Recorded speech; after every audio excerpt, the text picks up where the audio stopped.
Bonsoir et bienvenue à tous. Dans l'actualité de ce jeudi, réveil à 7h, salut au drapeau et uniforme pour tous. Le service national universel arrive. Premier test dans quelques mois pour 3000 jeunes. Avant sa généralisation, tous les détails dans un instant. Des réductions de tarifs pour les gros rouleurs qui prennent l'autoroute sur le même parcours au moins 10 fois par mois. Ils paieront 30% de moins à partir du 1er février. C'était l'une des revendications des Gilets jaunes. Le vrai pouvoir d'achat des Français, reportage auprès d'un couple payé au SMIC. Il nous a ouvert ses livres de compte. Garance Pardigon nous dira combien l'État dépense pour améliorer les revenus des plus modestes. Dans ce journal également, nous partirons en Italie. Comme le Portugal, le pays propose des conditions fiscales privilégiées aux retraités étrangers, notamment français, s'ils s'installent dans des régions défavorisées. Enfin, vous verrez comment travaillent les inspecteurs des guides gastronomiques. Ils visitent les restaurants incognito. Nous les avons suivis très discrètement.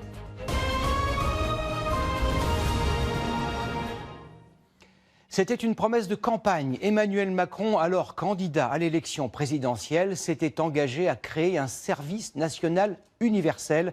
22 ans après la suppression du service militaire, à quoi ressemblera cette nouvelle forme de conscription qui concernera filles et garçons à partir de 16 ans? Isabelle Marie a déjà commencé à faire son lit au carré. Les moins de 20 ans ne peuvent pas connaître. Mais le service militaire, c'était ça. Plus de 20 ans après sa suppression, voici donc le service national universel. En juin prochain, 3000 volontaires de 16 ans pourront l'expérimenter dans 13 départements pilotes. 15 jours d'abord pour évaluer la santé, le niveau de français, apprendre les valeurs de la République et des notions de défense et de sécurité en totale mixité, sauf pour les dortoirs, sans passage obligatoire chez le coiffeur, c'est promis. Puis 15 autres jours ensuite dans une association, une collectivité locale ou chez les pompiers par exemple. Le SNU qui fera voir du pays puisque les jeunes des Landes pourront découvrir la Moselle, ceux du Nord le Vaucluse ou vice-versa. Mobilité obligatoire, objectif, brassage et mixité. Il y a des jeunes aujourd'hui qui naissent et qui grandissent dans un quartier dont ils ne sortent jamais. Deuxième objectif, comment réagir face à une catastrophe naturelle, face à un attentat. Et puis un troisième objectif qui est celui de l'engagement. On est un pays, la France, qui a encore du mal à montrer à ces jeunes leur utilité sociale. Y aura-t-il un uniforme? Oui, mais pas un treillis. L'hommage au drapeau sera-t-il obligatoire? Oui, lever 7 heures et marseillaise. Avec un parcours du combattant? Oui, en quelque sorte, mais sans pactage, activités en extérieur, jeux de rôle ou courses d'orientation. À terme, le SNU deviendra obligatoire pour tous, sans exception, scolarisés, apprentis ou décrocheurs, ouvert aussi à ceux en situation de handicap, coût estimé 1,7 milliard d'euros par an. Alors on ne sait pas encore précisément quand ce nouveau service national sera généralisé, mais l'expérimentation va débuter en juin prochain. 200 volontaires seront mobilisés dans 13 départements pilotes, parmi lesquels le Puy-de-Dôme et le Val d'Oise. Écoutez les toutes premières réactions des jeunes rencontrés par Camille Collin et Guillaume Frixon. Si j'ai le choix, je le ferai pas. Je trouve ça totalement normal que faire comme ils ont fait nos grands-parents. Tous les jours, chanter la Marseillaise, moi ça me plairait franchement. Ils ont 15 ans, sont en classe de seconde. Seraient-ils volontaires pour le service universel? Je trouve ça vraiment bien parce que je trouve qu'on sort plus de chez nous. On reste tous devant nos écrans tout le temps. Se lever par exemple, je sais pas, à 7 heures, chanter la Marseillaise, tout ça, c'est nous rappeler d'où on vient, qui on est. Loin du cocon parental, c'est dans ce type de bâtiment, ancienne caserne, que seront accueillis dans le Puy-de-Dôme les premiers volontaires. Se lever à chaque fois à 7 heures, faire son lit à chaque fois, franchement, ça a changé du mode de vie cool qu'on a à la maison. À quelques kilomètres, sur ce marché, 15 jours en internat, ça fait sourire les anciens. C'est très peu, à mon avis, ils mettraient 4 mois, ça serait déjà pas mal. Je sais pas, moi, 6 mois, que ça soit pour quelque chose. S'il n'y a pas une immersion de plus de 3 mois, ça sert absolument à rien. Allons prendre le pouls dans un autre département test. Dans le Val d'Oise, par exemple, en Ile-de-France, les parents sont de prime abord mitigés. Moi, je dis oui, mais après, est-ce qu'elle va accepter ou pas, ça, je sais pas. Ça doit être obligatoire Bientôt. Ah, c'est un peu...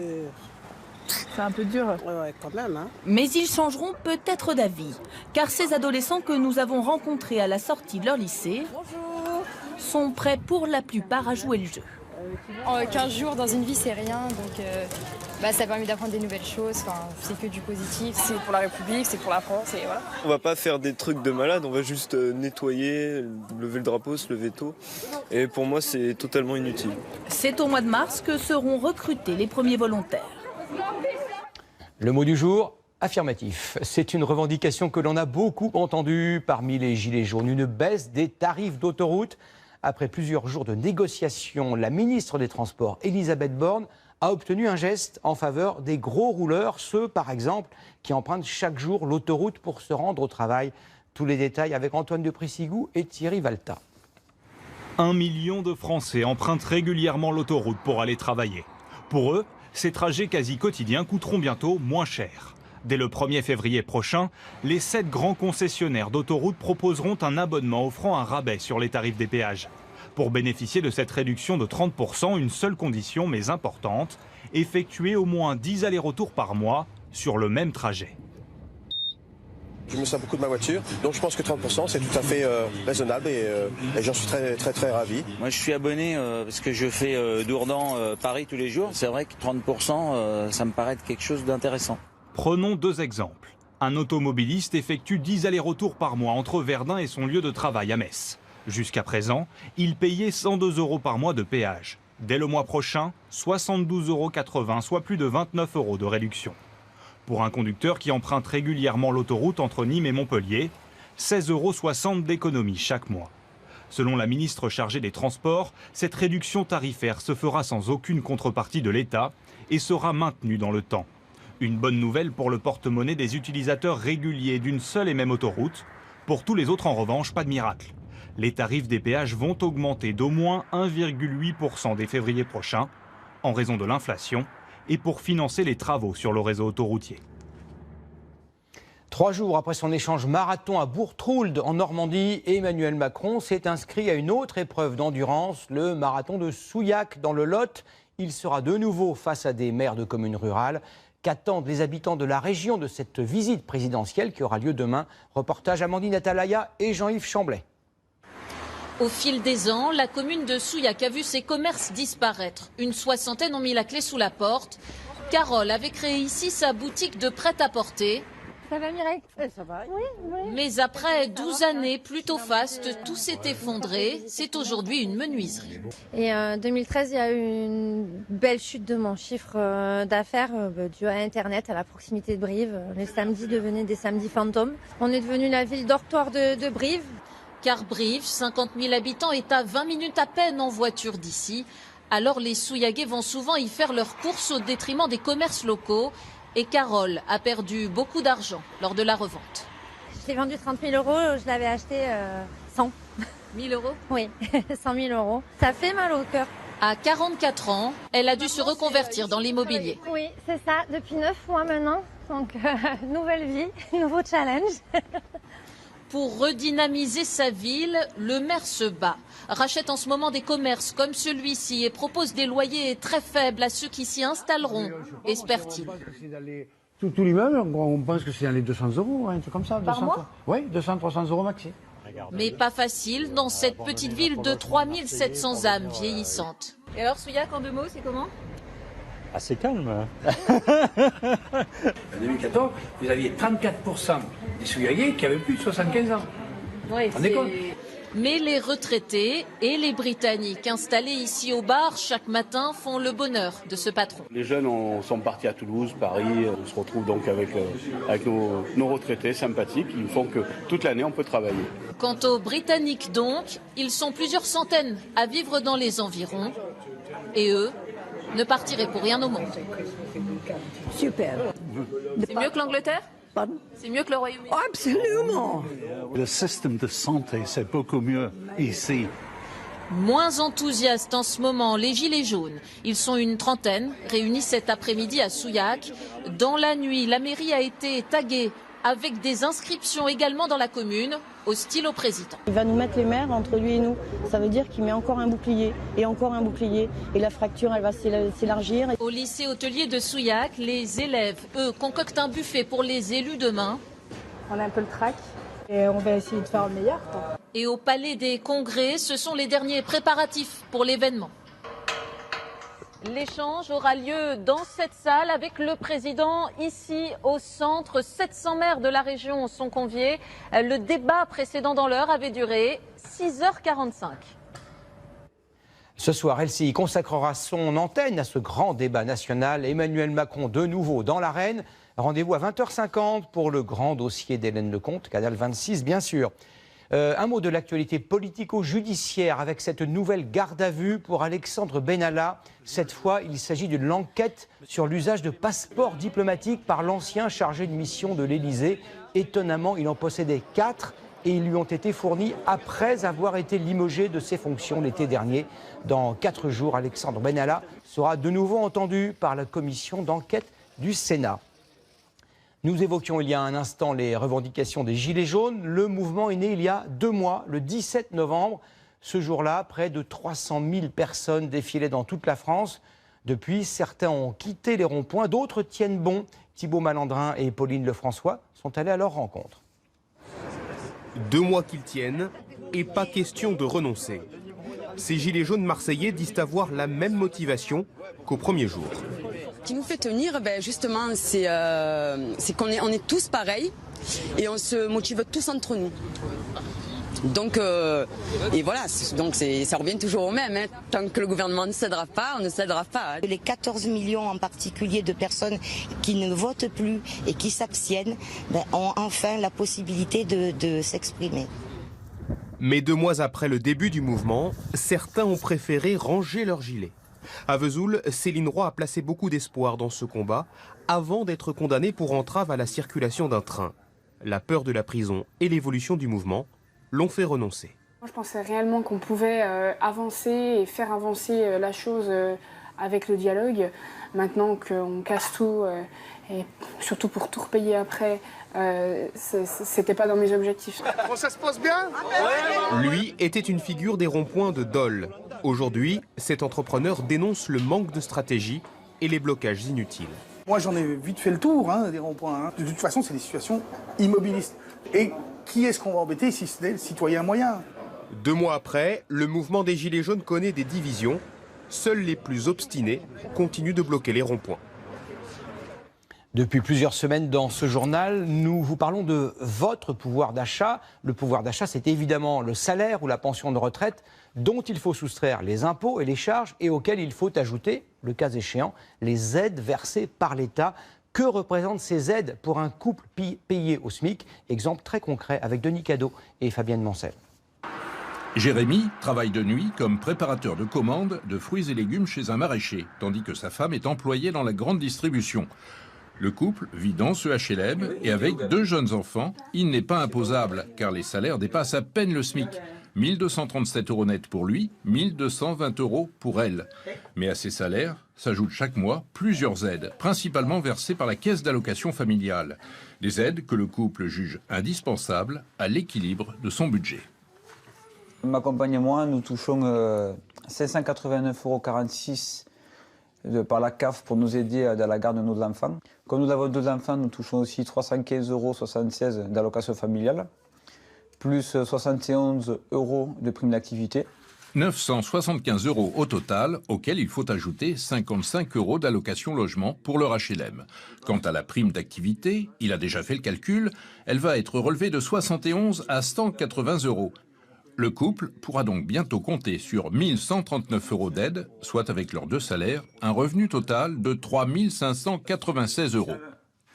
S'il n'y avait pas les aides sociales, on aurait dû faire un choix. Soit moi, soit ma femme, on aurait dû ne pas travailler, parce qu'on n'a personne pour nous garder les petits. Et si Jérémy et Amandine ne sont jamais dans le rouge à la fin du mois, c'est parce que tout est calculé au plus juste. Ainsi, les vacances se passent toujours à moindre frais chez la mère ou la sœur de ce père de famille. Bonsoir Garance Pardigon. Bonsoir Gilles. Les revenus de nombreux Français, notamment les plus modestes, on vient de le voir à l'instant, sont complétés par des prestations sociales. Combien pèsent exactement ces prestations dans les dépenses de l'État? Eh bien, elles pèsent lourd. On va regarder le détail ensemble si vous le voulez bien. Quand l'État dépense 1 000 €, il y a en fait 575 € qui vont à ces prestations sociales. Alors, De quoi parle-t-on exactement? Vous allez voir.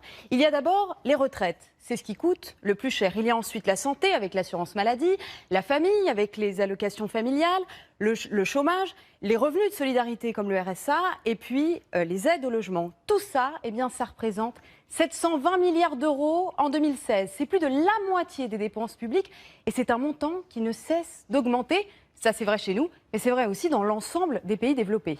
Alors, autre question évidente, notre système, la France, est-elle plus ou moins généreuse que d'autres pays développés, l'Allemagne, les États-Unis, entre autres? Écoutez, nous sommes en fait très généreux, nous sommes les champions du monde. Ces prestations sociales, elles représentent 32% de notre richesse nationale, de notre PIB.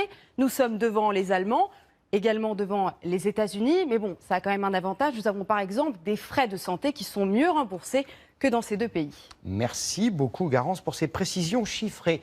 C'est l'un des enjeux du grand débat national. Comment accélérer la transition écologique sans pénaliser l'économie? Pendant 30 ans, tous les gouvernements de droite et de gauche ont fait la promotion du gasoil. C'est d'ailleurs en France, en Moselle, que se trouve la plus grande usine au monde de moteurs diesel. Comment va-t-elle se transformer? Reportage Johan Engen et Marine Der. Dans ces ateliers gigantesques, 1,5 million de moteurs fabriqués chaque année. Mais avec la chute des ventes de voitures diesel, l'usine doit se transformer en un temps record. Derrière ces bâches, on déballe, on coupe, on installe la future ligne de production de moteurs électriques. Démarrage série au mois de juin, on doit faire 13 500 moteurs jusqu'à la fin de l'année et 2020, 120 000 moteurs. Pour tenir ce rythme, des salariés sont d'ores et déjà formés à assembler cette nouvelle pièce. Quelle différence a-t-elle avec le moteur diesel? Concrètement, ça fait que pour un moteur diesel, à l'atelier ici, on met 2 jours pour en monter un, alors qu'un moteur électrique, en 4 heures, c'est fait. Mais un moteur électrique plus simple à fabriquer, c'est aussi le risque de voir disparaître des emplois sur les lignes de production. La direction promet pourtant qu'elle ne licenciera aucun des 2500 salariés de l'usine. Aujourd'hui, notre population comporte un certain nombre de salariés qui sont proches de la retraite et qui vont, dans les années qui viennent, partir. Donc ça sera aussi un facteur d'ajustement. Ce constructeur se veut donc confiant. Mais est-ce le cas de toutes les entreprises de la filière automobile? Sur les 400 000 emplois de l'industrie automobile en France, dans les 4 000 entreprises actuellement, avec la baisse du diesel, on estime qu'une 50aine d'entreprises sont impactées et 15 000 emplois menacés. Nous sommes en Haute-Savoie, entre Annemasse et Chamonix. Ici, des centaines d'usines de sous-traitance fabriquent des pièces mécaniques de moteurs pour les constructeurs automobiles du monde entier. Mais depuis quelques mois, leur carnet de commandes se remplit de moins en moins. Dans cette usine, les lumières rouges s'allument plus souvent qu'avant. Signe de machines qui tournent au ralenti. 20 000 pièces fabriquées chaque semaine, contre 30 000 il y a encore quelques mois. Sur 200 employés, 10 intérimaires n'ont pas été prolongés. Ben voilà, je ne sais pas si je peux travailler demain. Je ne sais pas trop où on va, quoi, en fait. Pour rebondir, le patron vient de dépenser 3 millions d'euros dans ces nouvelles machines qui façonnent des pièces pour des moteurs électriques. On n'a pas eu le temps d'amortir les outils anciens, qu'il faut déjà mettre en place de nouveaux outils. Donc un coût financier supplémentaire énorme. De nombreux chefs d'entreprise demandent donc à l'État de renforcer ces dispositifs d'aide publique à l'investissement. C'est un paradoxe dans un pays qui compte 6 millions de chômeurs. Chaque année, des dizaines de milliers d'emplois ne sont pas pourvus en France, parfois parce que les candidats ne trouvent pas de logement abordable près de leur lieu de travail. Des solutions existent. La SNCF, par exemple, vient d'annoncer qu'elle allait héberger à tarif très préférentiel les cheminots embauchés en région parisienne. Un dispositif déjà adopté par des entreprises privées. Valentin Depré et Fabienne Moncel. Bonjour. Pour Madiana, c'est le grand jour. Dans quelques minutes, elle va passer un entretien d'embauche pour devenir contrôleuse de la SNCF. Pour la convaincre de rejoindre ses rangs, l'entreprise va lui proposer un contrat de travail, mais aussi désormais un logement peu cher et à moins de 20 km de sa gare. Car face au prix des loyers à Paris, beaucoup de candidats se désistent. Cette initiative, uniquement en Ile-de-France, séduit déjà la jeune femme. On peut se lever très très tôt le matin. Ou terminer aussi très tard le soir. Donc effectivement, avoir un temps de transport réduit, ça permet de mieux pouvoir se reposer. En cas de réussite au test, son logement pourrait être celui-là. Alors voilà, c'est un appartement de 22 mètres carrés. Ce studio en plein Paris appartient au groupe SNCF. Loyer pour les nouvelles recrues, 320 € seulement. Si l'entreprise le met à disposition, c'est parce que le logement est devenu un frein à l'embauche. On est un des premiers recruteurs en Ile-de-France et en France. Donc ces appartements, pour nous, ils sont fondamentaux parce que ça permet de faciliter notre recrutement, mais aussi la qualité de vie demain de nos agents. Mais toutes les sociétés n'ont pas la chance de disposer d'un parc immobilier. Marie-Pierre Mahé a créé cette plateforme en ligne pour aider les PME à recruter. Avec les bailleurs sociaux, elle associe à chaque offre d'emploi des logements meublés. L'idée, c'est vraiment de dire, voilà, acceptez cette offre d'emploi puisqu'il y a derrière une solution de logement qui va être associée à votre offre d'emploi. À Strasbourg, Anne en a bénéficié. De retour en France après un service civique en Grèce, elle a réussi à trouver un logement grâce à son nouveau poste d'hôtesse d'accueil. C'est la raison pour laquelle je suis passée par ce site internet. Parce que justement, on pouvait allier les deux. Et pour son entreprise, c'est une façon d'attirer dans la région de nouveaux talents. C'était il y a un an, jour pour jour, le 17 janvier 2018. Après un demi-siècle de controverses, Édouard Philippe annonçait l'abandon officiel du projet d'aéroport de Notre-Dame-des-Landes. Des centaines d'agriculteurs, de militants écologistes, anarchistes, certains paisibles, d'autres beaucoup moins, étaient invités à quitter la ZAD. Que s'est-il passé depuis? Reportage Laurent Giraudino et Cassien Masquillet. Une départementale redevenue banale. Depuis un an, presque oublié les parcours d'obstacles, les tranchées, les miradors, avec un nouvel enrobé, ce qu'on appelait la route des chicanes a été rendue à la circulation. Au bord de cette route, les lieux de vie collectifs ont été détruits. Sarah a déplacé son élevage dans un autre hameau. On a 70 brebis, donc au moment où on s'est fait expulser au mois d'avril, on en avait seulement une quinzaine, mais voilà, on a continué envers et contre tout. C'est mon nom qui a été mis sur ce projet-là, mais en réalité, on est plusieurs à s'occuper de ce troupeau. Ses amis éleveurs font aussi des crêpes, des galettes, 600 par jour, une fois par semaine, pour les vendre dans une hamade. On ne fait pas une seule chose à la fois, on a tous envie de partager des choses différentes, etc. 170 des 300 zadistes seraient restés à Notre-Dame-des-Landes depuis l'abandon du projet d'aéroport. Ils ont construit ce grand hangar pour développer la filière bois. Sur Internet, ils viennent de lancer un fonds de soutien, une gigantesque cagnotte ouverte aujourd'hui. L'idée, c'est de pouvoir racheter des bâtis, des terres, du bocage qui ont été préservés par cette lutte et de les mettre dans un fonds commun, de créer de la propriété collective et de la mettre au service de l'usage collectif et de la vision qui a été portée par les gens qui défendaient ce territoire. La grande partie des terres appartient maintenant au conseil départemental. En récupérer, c'est la nouvelle lutte des zadistes, administrative, pacifique et de l'apaisement. Les habitants des environs en avaient besoin. C'est calme, c'est bien. Maintenant, oui, effectivement, il n'y a plus les gendarmes. C'est quand même moins tendu que ça l'a été. La ZAD a décrété jour férié et festif le 17 janvier, l'occasion d'une balade naturaliste. Les arbres vont rester debout. Où les zadistes convient des randonneurs dans un bocage où ne sera jamais construit un aéroport. C'est un phénomène qui s'accentue depuis quelques années, le départ de retraités français vers d'autres cieux fiscalement plus cléments. Plus de 30 000 se sont déjà installés au Portugal. À présent, c'est l'Italie qui déroule le tapis rouge aux seniors venus de l'étranger s'ils acceptent de s'installer dans le sud du pays. Reportage dans la charmante commune d'Irsina, près de Bari. Thomas Jarion et Frédéric Petit. Comme figé dans le temps, le centre historique d'Irsina est vieux de 900 ans. Le maire connaît par cœur les rues pavées de sa ville natale. Allons ouvrir les portes de la cathédrale. Un édifice du XIIIe siècle. Devant vous, c'est la statue de Sainte Euphémie. C'est le symbole de la ville d'Irsina. Elle a été exposée au Louvre en 2008. Entretenir un tel patrimoine a un coût. Une équation difficile car la ville a perdu la moitié de ses habitants et de son budget depuis les années 60. Alors le maire attend beaucoup de cette nouvelle loi qui offre aux retraités européens qui s'installent dans le sud une taxe limitée à 7% sur leur pension, alors que ce taux était de 23% minimum auparavant. L'urgence, c'est de revitaliser notre petite ville. La présence de retraités étrangers doit nous aider à redresser notre économie. Et c'est un plus social et culturel. La ville d'Irsina n'a pas attendu cette nouvelle loi pour tenter d'attirer les seniors étrangers. Sur les 5000 habitants, ils sont déjà une soixantaine à passer leur retraite ici. Les premiers à s'être installés à Irsina sont Sandy et Kiss. Ils ont restauré cette maison 200 000 € pour 300 mètres carrés. On a une terrasse ici, une autre là. Si des retraités français viennent ici, ils vont adorer.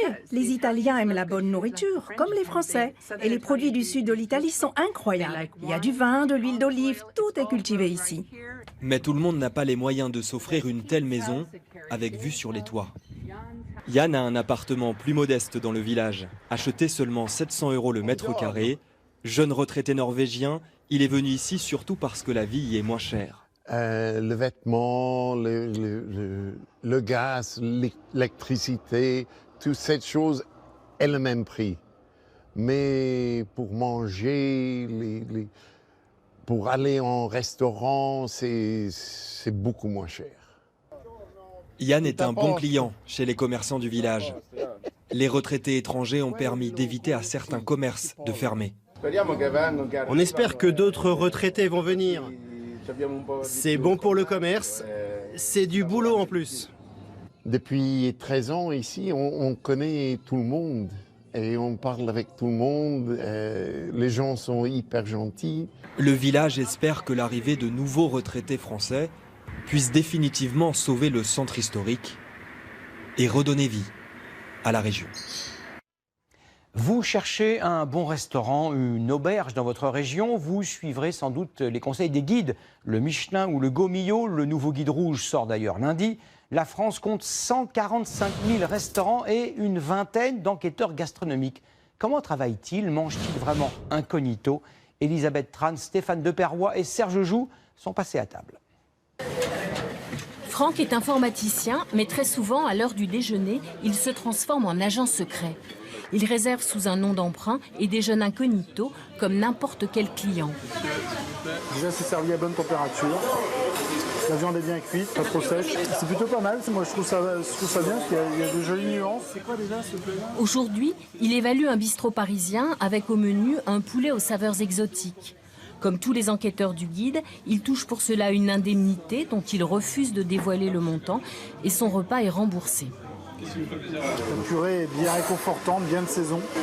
On habille la viande avec de façon généreuse et j'aime bien. Il consigne ses impressions immédiates par écrit, discrètement, comme s'il travaillait sur autre chose. Il a 12 sur 20 aujourd'hui, il mérite 12 sur 20. Pas plus, pas moins. Si ça doit bouger, ce sera plutôt à la hausse. Ça, c'est une fois que j'aurai rempli le compte-rendu et que ce sera validé que j'aurai la réponse. La note est obtenue à partir d'une grille d'évaluation confidentielle qui comporte en tout 80 points. Ils doivent permettre de noter un restaurant le plus précisément et le plus objectivement possible. Qu'est-ce qu'on vous demande d'évaluer en termes de cuisine? Alors, on évalue aussi bien l'esthétisme de l'assiette, donc le dressage, la qualité des produits, l'harmonie du plat, son originalité, mais on juge aussi bien l'atmosphère que la décoration, que le service, la carte des vins, l'accueil. Cette note est exprimée en TOC. Une TOC correspond à 12 sur 20 et 5 TOC à 19. Ce système permet une notation cohérente partout en France. Un restaurant noté 15 sur 20 à Lille correspond ainsi exactement à un autre 15 sur 20 à Bordeaux. Le garant de cette homogénéité est le rédacteur en chef du guide. Est-ce que le nouveau chef est mis en avant sur la carte C'est lui qui rédige tous les textes à partir des comptes rendus des enquêteurs pour en harmoniser le ton et le style. L'idéal, c'est quelqu'un qui sait manger et qui sait écrire. S'il y a beaucoup d'éléments, s'il y a beaucoup de matière, et je dirais presque s'il y a beaucoup de chair, ça permet de faire un texte intéressant. Après avoir testé 15 000 tables, il n'est plus enquêteur, mais sa grande culture gastronomique lui permet de former la relève. Quand on fait cette formation, on apprend aux gens justement à être exigeants sur le produit et à les connaître. Tout le monde aujourd'hui peut être critique gastronomique comme il y a 65 millions de sélectionneurs de football, mais on peut donner notre avis entre guillemets d'expert en disant « nous c'est notre métier ». Ce métier, il l'a appris à Raphaël. Elle évalue environ 150 restaurants par an, mais gagne sa vie comme décoratrice. On doit absolument entraîner notre palais et on doit avoir un palais de champion dégustateur quand même. Et comme pour viser une performance, l'entraînement exige de la rigueur. Pas de parfum, pas de café, pas de tabac, rien qui puisse polluer l'expérience de dégustation. On préserve nos sens, évidemment. Dans ce restaurant 3 tocs, 15,5 sur 20, le repas commence par une salade de betterave de variété ancienne, savamment travaillée. C'est bon pour un produit qui est plutôt à la mode, qu'on voit un peu partout, travailler dans tous les sens. Il faut aussi que ça soit très bien fait quand c'est un produit qu'on voit régulièrement. On attend plutôt des versions exemplaires et là c'est très bien, ça se marie très bien avec le fromage. Le guide répertorie 4000 adresses avec toujours le même parti pris, ne sélectionner que les meilleures tables. Y figurer est donc un atout précieux. On estime qu'une toque ou une étoile supplémentaire peut faire progresser de 30% le chiffre d'affaires d'un restaurant. Vous rêvez de partir en safari sans quitter votre canapé. Ce soir, vous allez pouvoir approcher des lions ou des éléphants d'Afrique.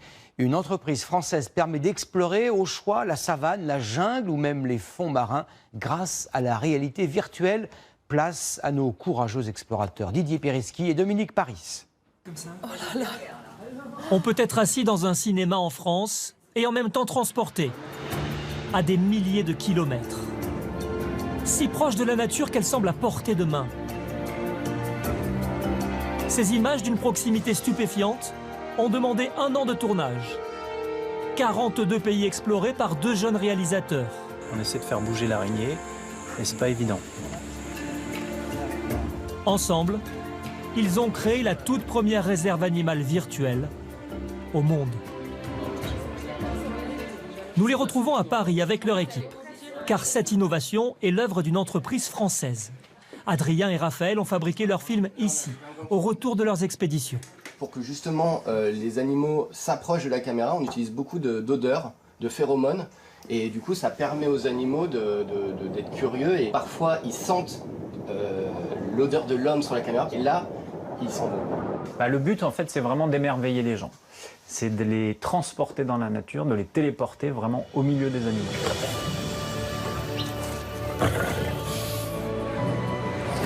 Ah, au secours.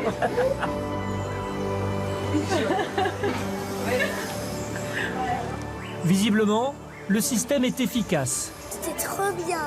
C'était comme si c'était réalité. J'étais un peu sidérée en fait. Donc pareil, j'avais l'impression d'être avec les animaux. Et l'immersion fascine, quel que soit l'univers. J'ai fait de la plongée, mais jamais aussi près de cachalots comme ça. C'est ce qui m'a le plus impressionné. La diffusion vient de débuter dans 2 cinémas parisiens. Elle devrait s'étendre à d'autres villes en France. La Finlande, la Belgique, la Chine ont déjà passé commande. Bientôt les États-Unis et le Brésil. Le pari virtuel des 2 réalisateurs est un succès et profite aussi aux acteurs de ces films, les animaux. Une partie des bénéfices sera consacrée à la création de nouvelles réserves protégées sur les 5 continents. On s'y croirait vraiment. Je vous retrouve dans un instant pour votre mag et pour la météo d'Evelyne Delia. Nous irons à la rencontre d'un homme doté d'une volonté de fer. Frédéric Sausset est amputé des bras et des jambes. Cela ne l'a pas empêché de réaliser son rêve d'enfant, devenir pilote aux 24 heures du Mans. A tout de suite à 260 km/h. Retrouvez toute l'info sur LCI, canal 26.